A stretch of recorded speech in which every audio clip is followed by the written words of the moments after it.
welcome to Bharata First. You're watching Big Picture with me, Frank Rausen Pereira. Well, the show hasn't gone anywhere. It's right here. I was busy with some other engagements and hence had to take a break for a month, but it's good to be back doing Big Picture once again. And I'm glad that you are all here. Since you're here, let me ask you, have you liked the video and subscribed to Bharata First? If no, then please do so now. Do subscribe to our newsletter as well to get some incisive information. And how can I not tell you about the Bharata First Knowledge Center, a big success story. It is your one-stop destination for all your competitive exams needs. We now have 26 amazing courses all put together to help you in your competitive exams and also make you better Bharatiyas. Live classes for the second phase will begin from next week. Do ensure that you register now and participate in the interactive sessions. Go to kc.bharatafirst.com for more details. Hundreds are reaping the benefits of the Knowledge Center. Don't be left behind. Don't regret later. All this information, along with some must-see recommendations, are in the description of the video. Please go through it. And now, on to the discussion. Finance Minister Nirmala Sitharaman is all set to present Union Budget 2022-23 on February 1st. This will be the 10th budget presented by the Narendra Modi-led BJP government since its appointment in 2014. The budget assumes importance as it is being announced at a time when the country is battling the third wave of COVID-19. While the ease of restrictions, while with the ease of restrictions, the economy was reviving and getting back on the growth trajectory, it remains to be seen whether the recent spike in COVID cases and modest restrictions, at least as of now, cause any impact on the economy. In this edition of Big Picture, we will analyze the expectations from Budget 2022. Joining me on the program today are Ajay Shankar, former Secretary, Government of India, Shubhamoy Bhattacharjee, Consulting Editor, Business Standard, and Vinita Hariharan, Public Policy Expert. Thank you to all my guests for joining me on this edition of Big Picture. Mr. Shankar, let me start the program with you first. Let's first get some budget expectations. Really, what can we expect in Budget 2022? Let's not forget that there have been some, it has been a difficult period for the government to wade through the first wave of the pandemic, second wave, and now we are in the midst of what is called the third wave of the pandemic as well. How much of an impact is this going to have on the purse of the Finance Minister? The first point to make is that though we are in the middle of a third wave, it is relatively speaking mild and it is not likely to have such a disruptive effect on the economy as the earlier wave had. I mean, that's my hope and my assessment. So though Delhi is under a bit of a lockdown and things like that, but I think we will cope with it better.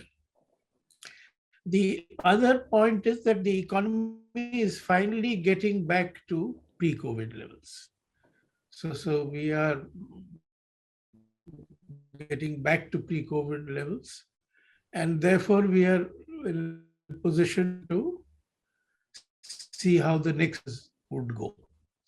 Now, the Finance Minister has a tough challenge because clearly the headroom for fiscal stimulus or more spending is limited.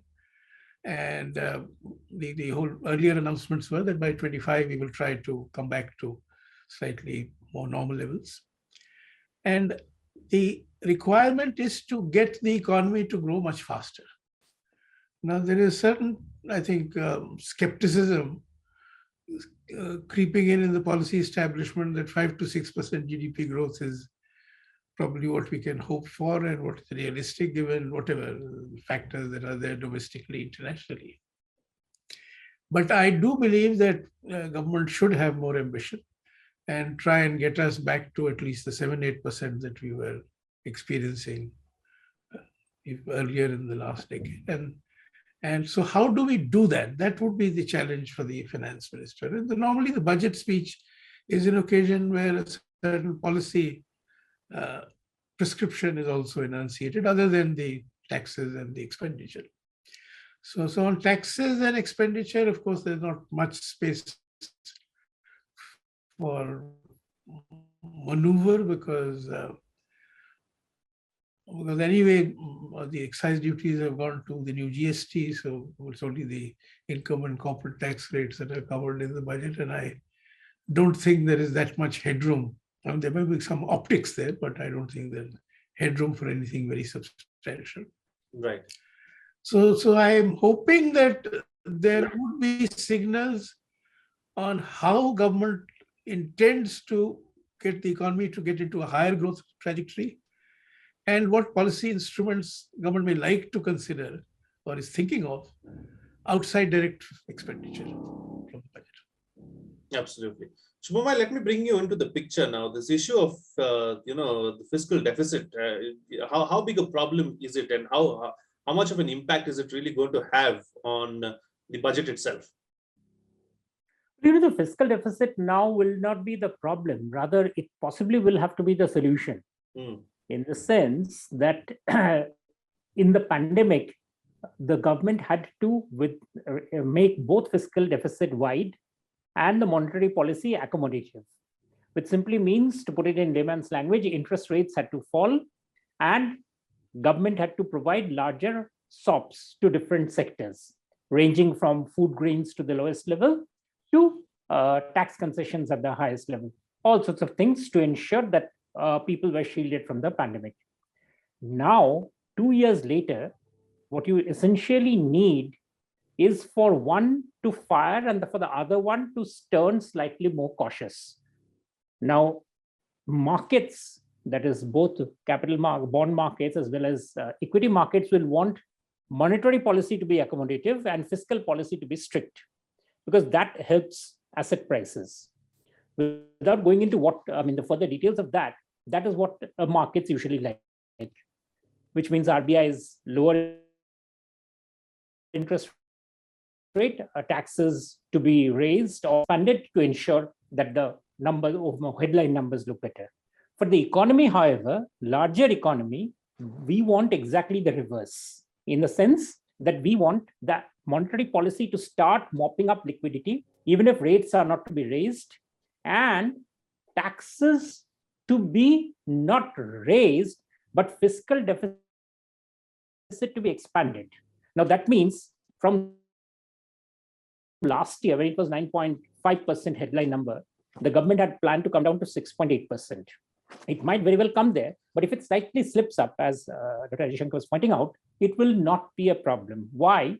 Because the GDP has over the last 2 years has not expanded. It's still at reaching just the 2019-20 level. So, but you've got a higher inflation. So taking all those mathematical calculations aside, higher investment in the economy, public investment. If public investment has to be there, then that has to come from government borrowing, have risen this year. So broadly, again, fiscal deficit has to be the solution this year, not the problem. It'll have to be more accommodative, and that accommodative stance, even by, will while giving a sort of a direction for the future, that fine, next year or the year after we'll be coming down to this level, will be best for the Indian economy at this stage. And that will give the government the space to do arrangement of investments, because private investment is still picking up very slowly. And that will take, so to make up for that slack, you need public investment. So that's where the story is. Absolutely. So Vinitya Hariharan, let me come across to you now. Let's look at this from a perspective of, the policy level direction that we can expect in the budget. Where do you see the focus or the impetus? Yeah, absolutely. So I would agree with the earlier panelists, Ajay Shankar ji and Shubhamay, when they talk about the fiscal deficit and the monetary policy, the tightrope walking that the government has to do. And I think they've done a pretty good job so far. And so we've also had the World Bank projecting our growth to continue at 8.3% in the coming fiscal too. And with the pandemic shocks not really impacting so much because of the high rate of vaccinations that we have managed to get traction on in the country, I think that is going to be, that is actually, help the multilaterals to actually give a good projection for India's economic growth. So I think pandemics is something that we're going to be living with, and we'll be able to maneuver our manufacturing activities around the pandemic. And we've learned to live with it with the kind of preventive measures that one needs to take in terms of the PPE kits and all of that. So that's one about the pandemic. But in terms of policy, I think it would be a continuation of the last year's policy largely, because there was a lot of infrastructure thrust on in last year's budget. And I think that has to go forward. As Shubhamoy just mentioned, public investment is the key to drive growth now coming forward, because the private sector is still going to be a little in the shell and not going to be coming out unless public investments come out largely. And also there are a lot of incentives for the private sector to invest. So I think that should be the theme, perhaps, to incentivize larger private sector investments by continuing the pace of public sector investments, especially in infrastructure sector. I think that needs to be, the outlay of infrastructure needs to have at least a 25% growth if we want to achieve the targets of the national infrastructure pipeline. So there has to be a thrust on infrastructure, as well as, of course, various other wish list activities, which perhaps in the second round I could elaborate on. Absolutely. Mr. Shankar, just carrying on this particular note, as far as sectors are concerned, do you see any specific sectors getting some kind of an impetus, in this particular budget? Any focus areas for us as a whole? Well, I can't, second guess what the finance minister is likely to do, but I would give my wish list. Now, one sector which historically been as a driver for economic growth as well as employment generation across economies is the construction sector, is the urban housing sector.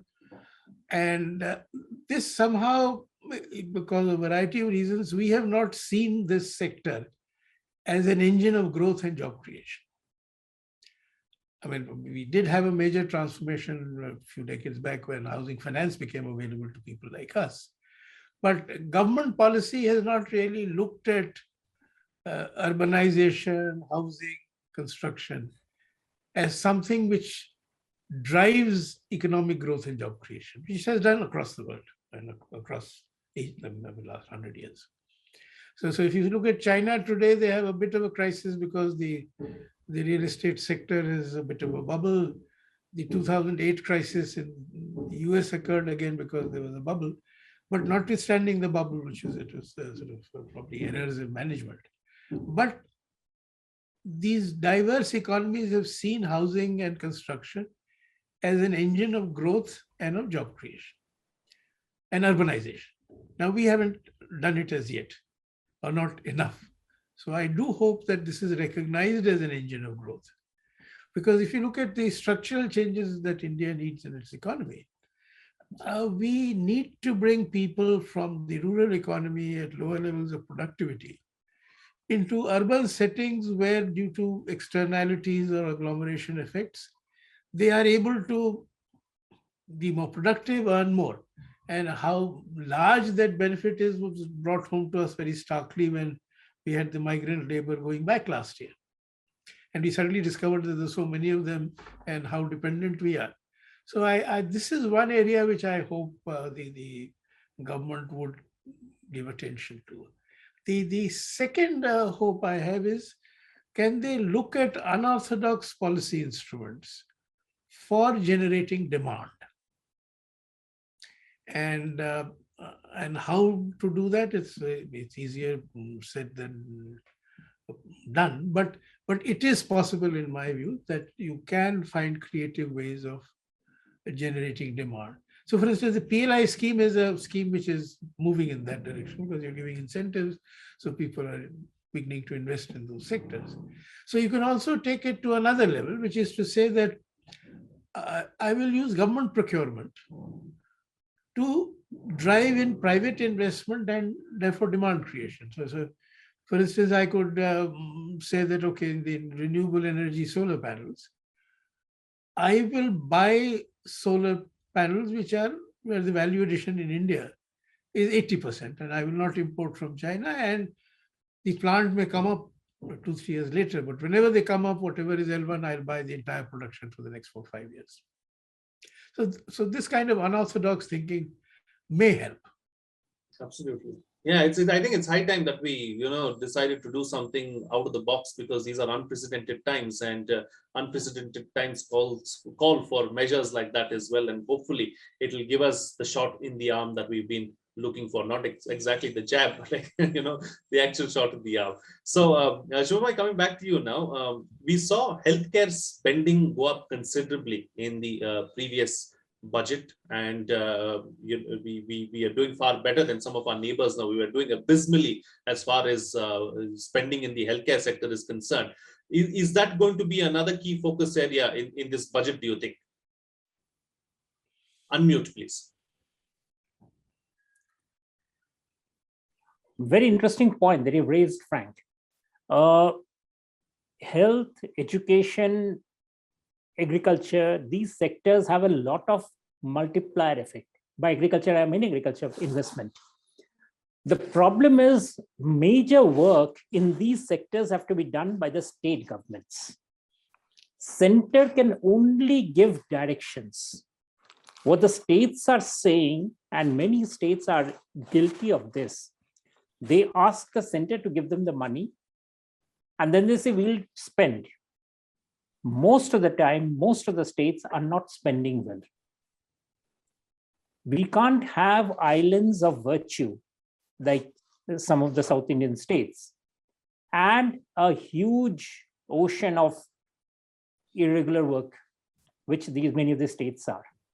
So the accent in the budget, I would say, has to be looked at the state budgets. How much can the states actually deliver in terms of the health and education? And that is where the work will be. Because even the same thing that you're talking about, setting up either school or setting up local immunization centers, or ensuring that the primary health centers are well staffed, well stocked. These are state deliverables. A center can only set directions. What's happening is that even last year's CAG data shows that even at the height of the pandemic, or just before the pandemic, health expenditure has returned unspent. So that is where the problem is coming up. You can, I mean, for showing excess spending, you can park the money there, but the money isn't getting spent. The vaccination money has got spent because vaccination is, as you said, it's a direct correlation.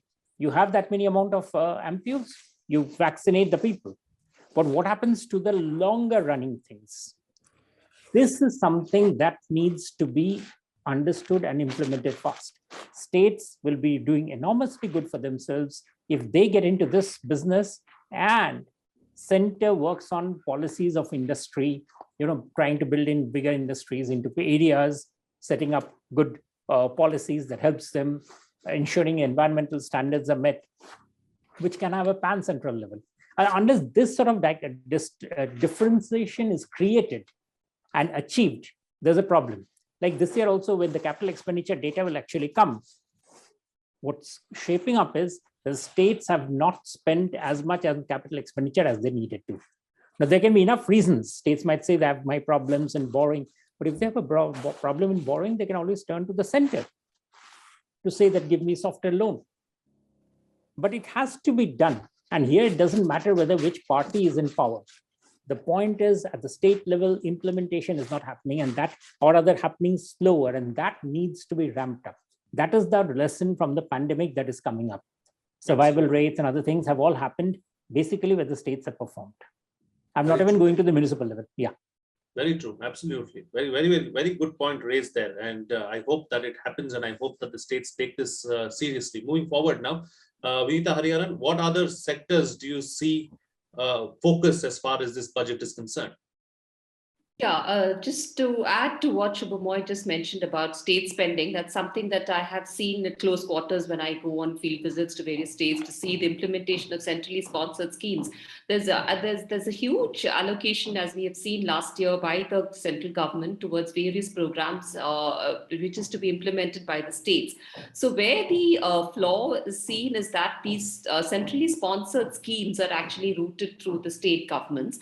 And unfortunately, I mean, that's the way say it has to be because the states have to implement, but that's also where the lacuna lies in, because the states are not able to give in their state share. There's something called a state share which has to be plowed into the all the centrally sponsored schemes, be it Manrega, be it any of the national flagship programs. So the state share takes a lot of time to come in from the treasury, and therefore the last mile transfer of benefits is if there's a huge lag.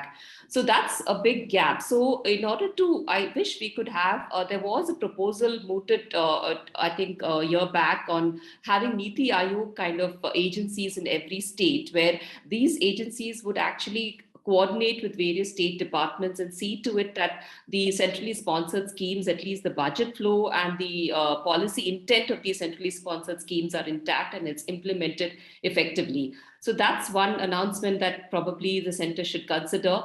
And the second would be, of course, we've all seen how the banks have been so overburdened by these centrally sponsored schemes and the subsidies that they have to root out through various programs that have been thrusted on them, so to speak. So I think it's time we disengage or disentangle the banks from subsidy flow and look at, we have high hopes in the Ministry of Cooperation. I wish we could have a huge budget announcement done through Ministry of Cooperation, and if we could get them more activated on the ground and see the cooperatives, the cooperative banks actually playing a larger role in implementation of schemes and last mile, effective transfer of schemes to the beneficiaries. I think that's the second point. And the third point would be, speaking about for my own gender, I think we have not seen a lot of social sector spending except on health. Education and gender spending, we've gone a bit low. Our gender budgeting is only around 18%, whereas the developed economies have about 57, 58%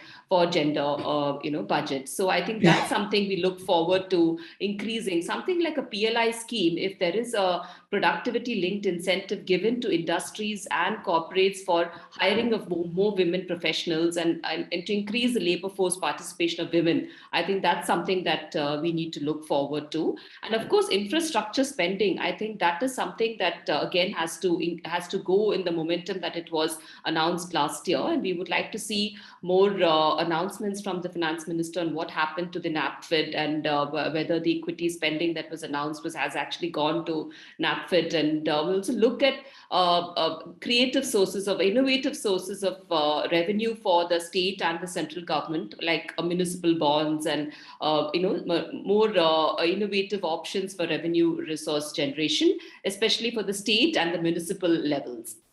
Absolutely. All right. Since we're here, then quick closing comments from all my panelists with what are your expectations from the budget, starting first with you, Mr. Shankar.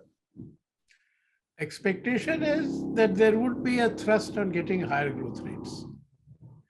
And the other expectation would be that on social spending, especially healthcare, we would try and make good the deficit in facilities and capacities, especially in the weaker states and the weaker districts, because there's huge disparity in India.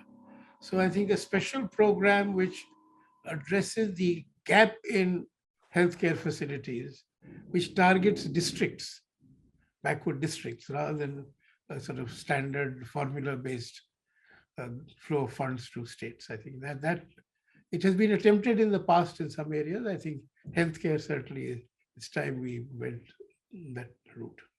Absolutely. Shubhamoy? Well, from last year, the budget was rather excellent, and it has helped us coming out of the pandemic, and it was universally acclaimed as the budget that was just right for the economy. So one would expect that the repair work that was undertaken then is carried forward now. I'm not very hopeful about a huge expenditure jump. It simply is not possible. If there's an expenditure jump somewhere, that expenditure will have to be cut somewhere. Remember, 40% of our total money in this year's budget will be going in for payment of interest. Out of every 100 rupees, that means 40 rupees is being paid for interest. So in that space, for the government to expand monetary outlay anywhere is very limited. But essentially, that repair work beyond the money is, I think, what we'll be looking forward to in terms of, as we said, expanding the fiscal space despite that limitation, but ensuring that no fancy new program comes up, that would be a bit of a disaster, because that essentially would take away from the work of repairing the economy that is coming along. And I think that is very important. The budget should stay as a housekeeping construct, because the economy already has challenges and their solutions are fairly well known. And I think as long as it sticks to the knitting, that will be good. Absolutely. And we need to close the show for us with your concluding remarks. Yeah, sure. So taking forward from what the panelists said earlier, so I think we'll have to look at innovative sources of income, and also look at how we could actually incentivize private sector investments, keeping the pace of the public sector investment as it was last year, and incentivize private sector, also probably look at some kind of an appellate authority or a board for a fund where the NRI investments could be channelized for various investments in the country. So I think that is something that could work well. And yeah, look at innovative sources of encouraging innovative sources of revenue generation at the state, at the subnational, and at the municipal levels. I think that is something that we can look forward to, and perhaps look at looking at giving equity support to MSMEs now, because this is a very long-term demand from the MSMEs. They've been burdened with the credit inflow, but they've taken it well. But I think the MSMEs which have had a past previous good track record could also be considered for giving equity infusion now. Absolutely. All right. We'll have to leave it at that. Thank you so much to all my guests for joining me on the program and putting things into perspective for us. Well, what's coming out of this discussion is that the worst may be over for the Indian economy. Even though we are in the midst of the third wave of the pandemic, it has not had a major impact on the economy like previous waves. However, we need to take the right measures to ensure that we witness robust economic growth. The economic growth can be accelerated by bringing the right set of policies to address a wide area of problems. Since the Union Budget 2022 is around the corner, the nation is looking forward to some positive amendments in that direction. Apart from this, the center can only give direction, especially on the social sector. It is for the states to act on that direction and move forward. Well, before I go, let me once again remind you to like the video, subscribe, and share the content as well so that more people get to know about Bharata First. Do subscribe to our newsletter to get some incisive information. And let me also inform you once again about Bharata First Knowledge Center, our big success story. It is your one-stop destination for all your competitive exams needs. We now have 26 amazing courses all put together to help you in your competitive exams and also make you better Bharatiyas. Live classes for the second phase will begin from next week. Do ensure that you register now and participate in the interactive sessions. Go to kc.bharatafirst.com for more details. Hundreds are reaping the benefits of the Knowledge Center. Don't be left behind. Don't regret later. All this information along with some must-see recommendations are in the description of the video. Please go through it. That's it from me. See you again next time.